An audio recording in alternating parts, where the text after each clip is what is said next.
Hey there everyone, and welcome to Bill's Retro Gaming Show. On today's video, what I want to do is give you guys some thoughts and options on how you could get your multiple Fast and the Furious cabs to connect up to each other. And it's all coming up right after this.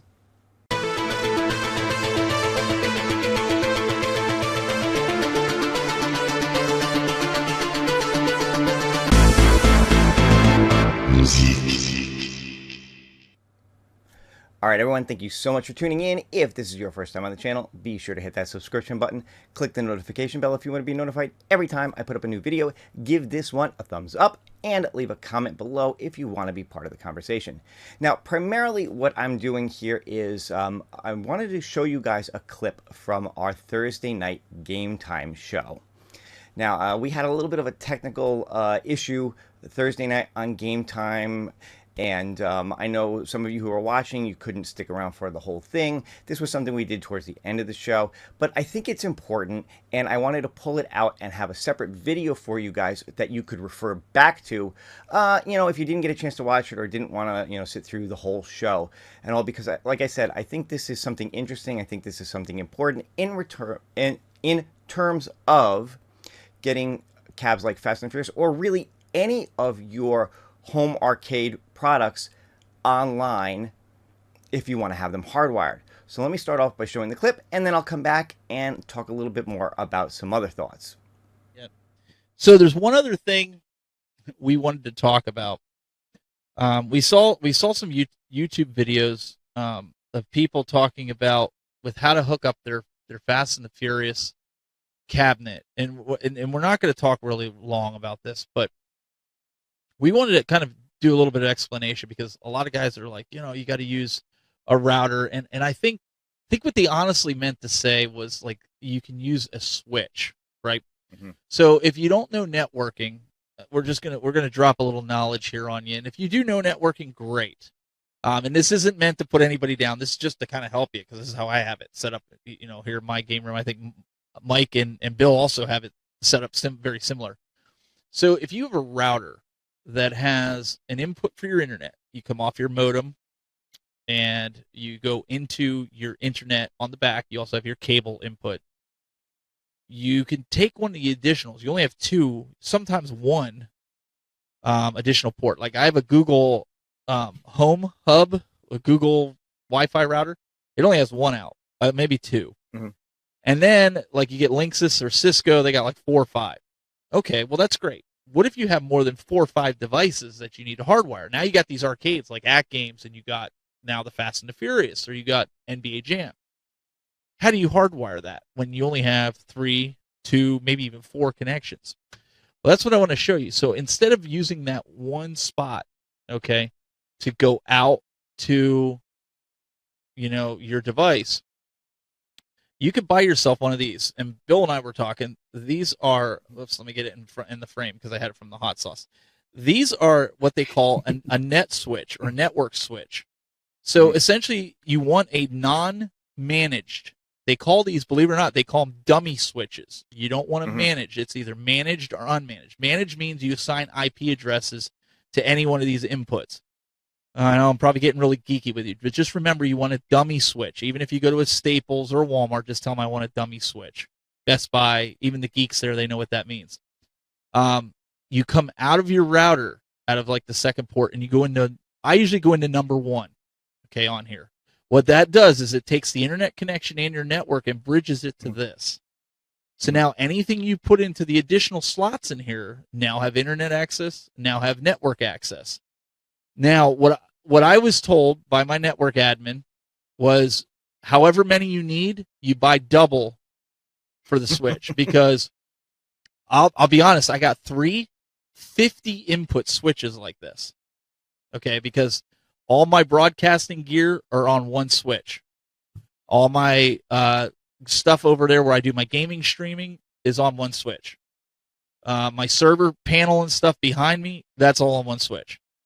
And so anytime you go over 3 switches, you could get some latency in there. So you want to keep everything together. When you're doing gaming and stuff, I have a small switch like this behind my arcade 1-ups that I just run the flat Ethernet cables. I don't know, I'm not even running them, I think 10 feet, and plugging them into here just so I can get internet access. So you just plug this in with power. You'll see on the other side, they'll light up which ones are running, and that's it. And like I said, they're like, I don't know, 10, 15 bucks, depending on what you get. This was a trend net. This was not a real expensive one, but you can get like Netgear. You can get Cisco. You know, I didn't mean to geek out on you guys, but I'm just saying, like, no, and sometimes they have a port that's dedicated to the input, mm-hmm. and then the rest are all the output. Go with, most of them now are probably, gigabit. Even if you don't have gig service, get it. It's not going to hurt anything, and it certainly doesn't. And it doesn't cost it really any Make sure you get gig. To get the gigabit for sure.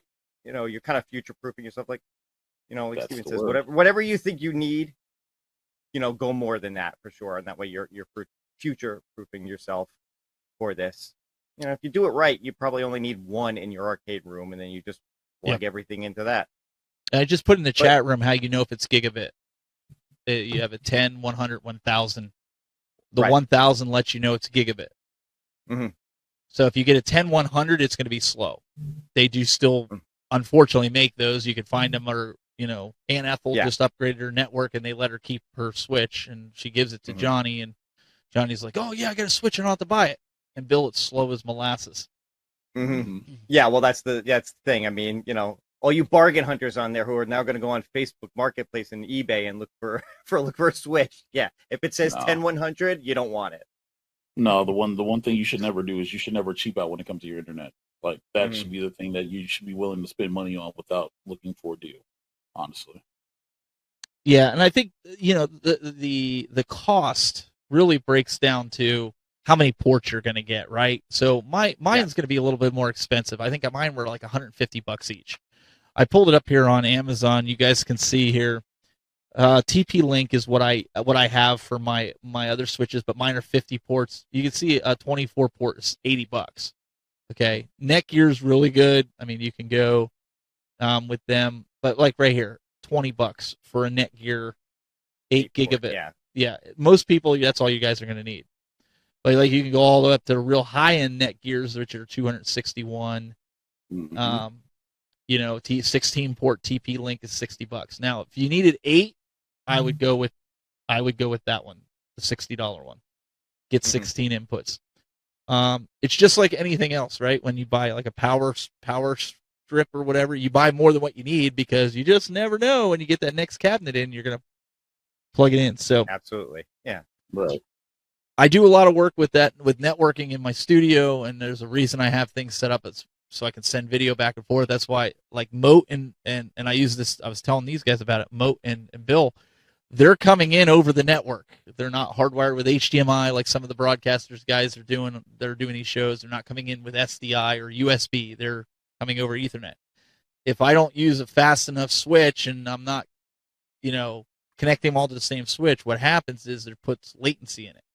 And then these guys, their mouths would move and their face would be somewhere. It would look like a bad Chinese horror flick, actually. It's probably the best way to put it. So yeah, you can check that out. If that helps you, hopefully that helps you guys. So if you're panicking, going, "Oh my gosh, these guys have to hook this to my router. I can't put this in my router. How the heck am I going to do that? I only have 2 more ports, or I only have 1 port open." That's how you can do it. Yeah. Yep. Absolutely. So, hope that helps somebody.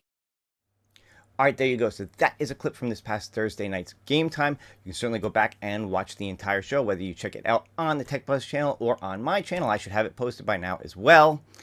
But like I said, I thought that this was important enough to pull out and just show in its own video for those of you who are interested in this kind of stuff to refer back to without having to go try to find it within the show itself. Now, let me say just a couple of other things here, because I have heard some other things from people, and I just want to address them real quick.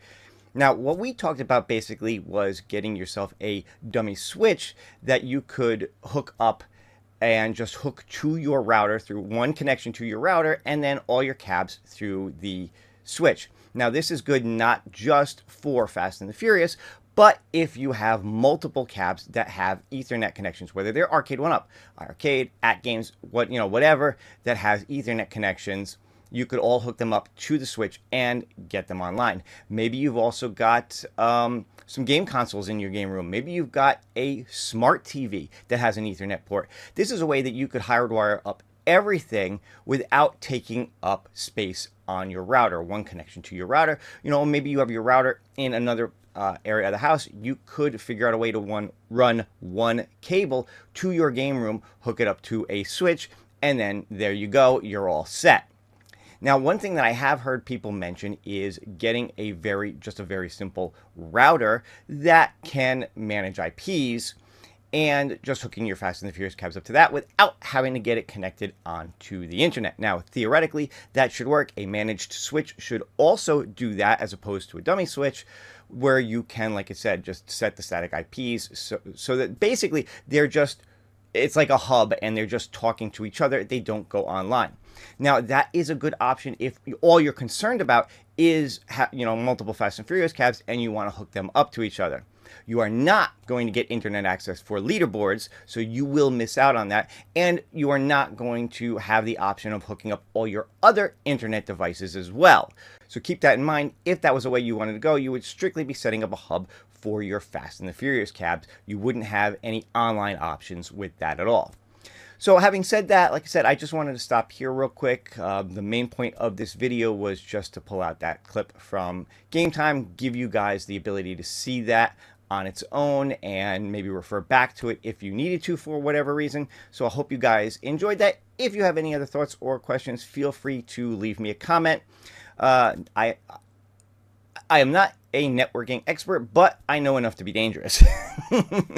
So if you have technical questions on specific switches or routers, I'm not your guy for that. But if you need some, general questions answered, I can certainly help out with that. But that's going to do it for this video. I hope you guys enjoyed it, and I will see you on the next one. Have a great day.